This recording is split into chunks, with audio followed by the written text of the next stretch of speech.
ഓണായിട്ട് നമുക്ക് ചെറുനാരങ്ങ വെച്ചിട്ടൊരു വെറൈറ്റി അച്ചാർ ഉണ്ടാക്കി നോക്കിയാലോ. ഈ നാരങ്ങ നല്ല വലിപ്പമുള്ള പുറണ്ടാഴത്തു നിന്ന് വരുന്നതാണ്. നമ്മൾ നാട്ടിലത്തെ പോലത്തെ വലിയ ചെറുനാരങ്ങ ഇവിടെ കിട്ടൂല, വളരെ ചെറുതാണ് നാരങ്ങ. അപ്പോൾ പിന്നെ ഞാൻ ഈ വലിയ നാരങ്ങ വെച്ചിട്ട് ഉണ്ടാക്കാമെന്ന് വിചാരിച്ച് ഇത് 10 എടുത്തിട്ടുണ്ട് കേട്ടോ.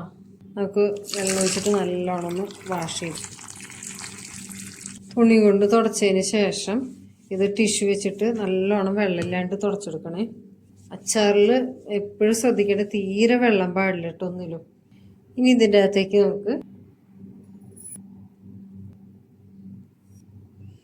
4 ടീസ്പൂൺ കടുക് എടുത്തിട്ടുണ്ട്.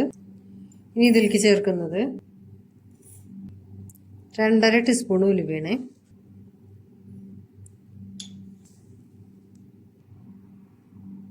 3 ടീസ്പൂൺ ഉപ്പും കൂടി ചേർക്കുന്നുണ്ട്. ഇനി പോരെങ്കിൽ നമുക്ക് ഇട്ട് കൊടുക്കേ. ഈ കടുക് ഉലുവയൊക്കെ എണ്ണ ചേർക്കാതെ വറുത്തിട്ട് പൊടിച്ചെടുക്കണേ. അപ്പോൾ നമുക്ക് ഈ ചെറുനാരങ്ങ ഒന്ന് എണ്ണയിലിട്ടിട്ട് വാട്ടിയെടുക്കാം കേട്ടോ. പാൻ ചൂടായി വന്നിട്ടുണ്ട്. ഇതിലേക്ക് നമുക്ക് നല്ലെണ്ണ ഒഴിച്ചെടുക്കാം. ഇതിലേക്ക് നാരങ്ങ ഇട്ട് കൊടുക്കുന്നുണ്ട്.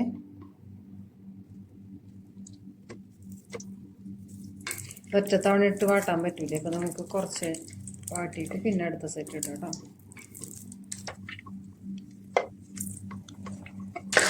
ചെറുതായിട്ടൊന്ന് വാടിയാൽ മതി. അപ്പോൾ വാടി വന്നിട്ട് നമുക്ക് കോരിയെടുക്കുക. പാൻ ചൂടായി വന്നിട്ടുണ്ട്. ഫ്ലെയിം സിമ്മാക്കി വെച്ചിട്ട് നമ്മൾ എടുത്ത് വെച്ചിരിക്കുന്ന കടുക് ഇട്ട് കൊടുക്കാം. കടുകെല്ലാം പൊട്ടി വന്നിട്ടുണ്ട് കേട്ടോ. അപ്പോൾ നമുക്ക് ഇത് ഇറക്കി കൊടുക്കാം. ഇതുപോലെ തന്നെ ഉലുവയും കൂടി വറുത്തെടുക്കുക. ഉലുവ കടുകിനേക്കാളും കുറവ് എടുക്കാൻ പാടിട്ടോ, അല്ലെങ്കിൽ കയ്പ് ആവേ. ഉലുവയും വറവായിട്ടുണ്ട് കേട്ടോ. അപ്പോൾ ഇത് ഇറക്കി കൊടുക്കുക. ഇത് രണ്ടും നല്ലോണം ചൂടാറിന് ശേഷം പൊടിച്ചെടുക്കുക. നമ്മൾ എണ്ണയിൽ വാട്ടിയ നാരങ്ങ എണ്ണയ്ക്കൊന്ന് തുടച്ചെടുക്കാം കേട്ടോ. ഈ ചെറുനാരങ്ങ വാട്ടിയ എണ്ണ നമ്മൾ വീണ്ടും യൂസ് ചെയ്യാൻ പാടില്ല കേട്ടോ. ഇതിൻ്റെ ഒരു കറി ഉണ്ടാവുമല്ലോ, അത് ആ എണ്ണയിലുണ്ടായിരിക്കുക. നമ്മൾ ഉലുവയും കടുകൊക്കെ പൊടിച്ചിട്ടുണ്ടെന്നിട്ടുണ്ട് കേട്ടോ. അപ്പോൾ അത് ഇതിൻ്റെ അകത്തേക്ക് ഇട്ട് കൊടുക്കുക. അധികം പൊടിക്കേണ്ട, ഒരു തരുന്നതിനുള്ള രീതിയിൽ പൊടിച്ചാൽ മതി കേട്ടോ. ഇനി നമുക്ക് ചേർക്കാനുള്ളത് ഇതിൻ്റെ അകത്തേക്ക് 1/2 ടീസ്പൂണ് മഞ്ഞൾപ്പൊടി, 2.5 ടീസ്പൂണ് മുളക് പൊടി, 2 ടീസ്പൂണ് കാശ്മീർ ചില്ലി പൗഡർ ഇട്ട് കൊടുക്കുക. ഇനി ഞാൻ ഇതിനകത്തേക്ക് ഇട്ട് കൊടുക്കുന്നത് ചില്ലി ഫ്ലേക്സ് ആണ് കേട്ടോ. 2 ടീസ്പൂൺ ഇട്ട് കൊടുത്തിട്ടുണ്ട്. എടുത്തു വെച്ചിരിക്കുന്ന 3 ടീസ്പൂൺ ഉപ്പ് ഇട്ട് കൊടുക്കാം. 1 ടീസ്പൂണ് കായപ്പൊടിയും ചേർത്ത് കൊടുക്കുന്നുണ്ട്. ഇനി ഇതെല്ലാം കൂടി നല്ലോണം ഒന്ന് മിക്സ് ചെയ്ത് കൊടുക്കാം. ഇനി നമ്മൾ അച്ചാറിടാനുള്ള ഭരണി എടുത്ത് വയ്ക്കാം. ഇതിൽ നിന്ന് ഒരു നാരങ്ങ എടുത്തിട്ട് നമുക്കിങ്ങനെ കട്ട് ചെയ്ത് കൊടുക്കാം കേട്ടോ.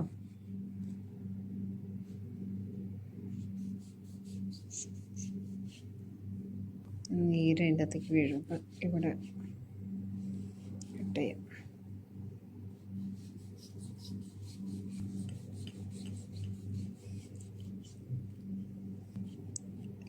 എൻഡിലേക്ക് എത്തിക്കണ്ട, അതിന് കുറച്ച് മുകളിലായിട്ട് കട്ട് ചെയ്ത് നിർത്താം കേട്ടോ. നമുക്ക്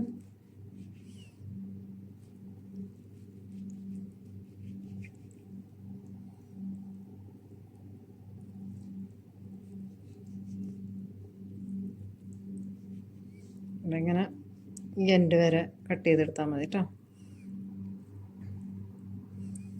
താഴത്തേക്ക് മുട്ടിക്കാൻ വേണ്ട. എന്നിട്ട് നമ്മൾ ഈ പൊടികൾ ചേർത്ത് വെച്ചിട്ടില്ലേ, അത് ഇതിൻ്റെ അകത്തേക്ക് നിറച്ച് കൊടുക്കും.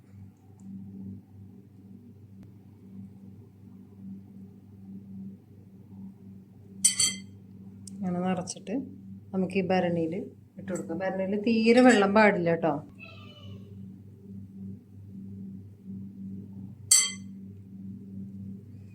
ഇതുപോലെ ബാക്കിയെല്ലാം നമുക്ക് ഫില്ല് ചെയ്ത് വെക്കാം കേട്ടോ. നമ്മളിതെല്ലാം ഫില്ല് ചെയ്തിട്ടുണ്ട് കേട്ടോ. അതിൻ്റെ അകത്തേക്ക് വെച്ചിട്ടുണ്ട്. ഈ ഗ്രേവിയും കൂടി ഇതിൻ്റെ അകത്തേക്ക് ഒഴിച്ചു കൊടുക്കാം. ചൂടായ പാനിലേക്ക് നമുക്ക് നല്ലെണ്ണ ഒഴിച്ചു കൊടുക്കേ. 1/4 കപ്പ് ഒഴിച്ചു കൊടുത്താൽ മതി കേട്ടോ. എണ്ണ ചൂടായി വന്നിട്ടുണ്ട്. അപ്പോൾ ഇത് നമുക്ക് ഇതിൻ്റെ അകത്തേക്ക് ഒഴിച്ചു കൊടുക്കാം കേട്ടോ. ഇതിൽ തന്നെ നമുക്ക് വിനാഗിരി ഒഴിച്ചു കൊടുക്കാം കേട്ടോ. 1/4 കപ്പ് തന്നെ വിനാഗിരി ഒഴിച്ചു കൊടുത്താൽ മതി. വിനാഗിരി തിളച്ച് വന്നിട്ടുണ്ട്. ഫ്ലെയിം ഓഫ് ചെയ്യേ. അതൊന്ന് ചൂടാറിയതിന് ശേഷം ഒഴിച്ചു കൊടുത്താൽ മതി കേട്ടോ. ചൂടാറിയ വിനാഗിരി നമുക്ക് ഇതിനകത്തേക്ക് ഒഴിച്ചു കൊടുക്കുക. ഇതിന് ചൂടാറിയതിന് ശേഷം ഒന്ന് മൂടി കൊണ്ട് അടച്ചു വെക്കുക. ഒരു 1 വീക്ക് കഴിയുമ്പോഴേക്കും അച്ചാർ നല്ല സെറ്റായിട്ടുണ്ടാവും കേട്ടോ. നമ്മൾ ബോട്ടിലാക്കി വെച്ചിരുന്ന അച്ചാർ എങ്ങനെയായിട്ടുണ്ടെന്ന് നോക്കാം കേട്ടോ. ഇത് എല്ലാ ദിവസവും നമ്മൾ തീരെ നനവില്ലാത്ത സ്പൂൺ കൊണ്ടൊന്ന് ഇളക്കി കൊടുക്കണേ. അപ്പോൾ ഇതിപ്പോൾ 4 ദിവസമായിട്ടുള്ളൂ കേട്ടോ. അപ്പോൾ ഒരുവിധം വേണ്ട അതെല്ലാം അങ്ങനെ ഒന്ന് സെറ്റായി വന്നിട്ടുണ്ട് കേട്ടോ. അതിങ്ങനെ നടന്നെല്ലാം 1 വീക്ക് കഴിയുമ്പോഴേക്കിനും നല്ലതായിട്ട് അച്ചാർ എല്ലാം നല്ല മിക്സായിട്ട് കിട്ടും കേട്ടോ. പിന്നെയും കൂടുതൽ ദിവസം ഇരിക്കണമെങ്കിൽ അത്രയും ടേസ്റ്റ് കൂടുന്നു. അത് ചെറുനാരങ്ങ അച്ചാറിന് അറിയാലോ, ഇരിക്കും തോറും ടേസ്റ്റ് കൂടുന്നു. നമുക്കൊന്ന് ടേസ്റ്റ് ചെയ്ത് നോക്കട്ടെ എങ്ങനെയുണ്ടെന്ന്. മസാലയൊക്കെ കറക്റ്റാണ് കേട്ടോ. വിനാഗിരി കുറച്ച് ഉപ്പ് കുറവുണ്ട്. 3 ടീസ്പൂണ് കല്ലുപ്പ് ഇട്ട് കൊടുത്തിട്ടുണ്ട്. അപ്പോൾ ഈ കല്ലുപ്പ് തന്നെയാണ് നമ്മൾ നിറയ്ക്കുമ്പോൾ ചേർക്കുന്നുണ്ടെങ്കിൽ നല്ല ടേസ്റ്റ് ആയിരിക്കും കേട്ടോ. അപ്പം അന്ന് എൻ്റെ കയ്യിൽ ഉണ്ടായിരുന്നില്ല, അപ്പോൾ അതുകൊണ്ടാണ് ചേർക്കാതിരുന്നത് കേട്ടോ. അപ്പം എല്ലാവരും ഒന്ന് ട്രൈ ചെയ്ത് നോക്കണം കേട്ടോ.